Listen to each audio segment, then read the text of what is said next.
तो दोस्तों Springfield armoury XDE CO2 gun का लिमिटेड स्टॉक हमारे पास आ चुका है। बाय करने के लिए आप व्हाट्सएप कर सकते हैं, हमारी वेबसाइट पे जा सकते हैं।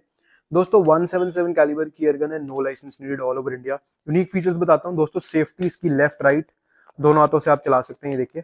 एंड इवन इसका मैगजीन रिलीज लेफ्ट राइट दोनों हाथों से आप चला सकते हैं, ये देखिए। 177 कैलिबर एयर गन है, सिंगल एक्शन डबल एक्शन दोनों में चलती है, ब्लो बैक डिजाइन है and no licence needed, all over India. Buy करने के लिए व्हाट्सएप करो या हमारी वेबसाइट पे जाओ। Thanks for watching, have a nice day, bye दोस्तों।